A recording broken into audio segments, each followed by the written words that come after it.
Hey, good afternoon, everybody. Michael Workman here with Resin Smart. This is Resin Market Moves. First off, definitely rocking the American color and flag Vineyard Vines long sleeve. For those of you that missed it, we did win the gold medal in men's hockey to complement what the women pulled off a few days ago. Just an incredible game, and glad to see the U.S. pull it out at the end there in a tightly fought match against Team Canada. We've certainly had an interesting week in the resin market. I think really the capstone of the week was Friday's announcement.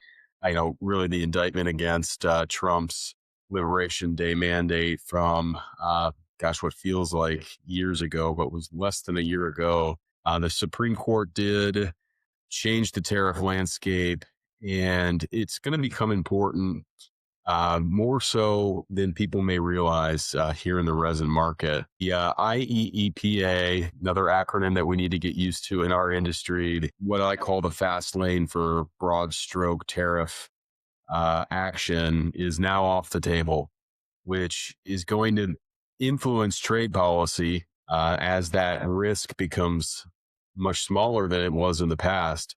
Certainly, it's going to be more targeted and require more procedure and thereby more time to go by.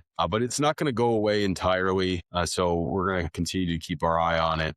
Let's get into the resin families. Ethylene inventories did increase just under 300 million pounds in the month of January. Producers are continuing to push 5 cents for the month of February to follow on the 5 cents in January, but we're still expecting a rollover. Spot markets are firming up. In polypropylene, PGP, polymer grade propylene, is rising above 35 cents a pound now. And the turnarounds that are continuing to go on in those PGP assets down in the Gulf Coast, those PDH units, that will continue to tighten the feedstock, which is going to feel the short-term firmness that we have been seeing in polypropylene. PVC is similarly turnaround driven, and that market is a little tight from that perspective. But with the housing starts remaining very weak at historically low levels, there's negotiation opportunity that still exists for folks there. Now, this isn't a market to be panicked in, even with this tariff news changing the landscape. Yet again, it is about positioning and how you can turn those signals into action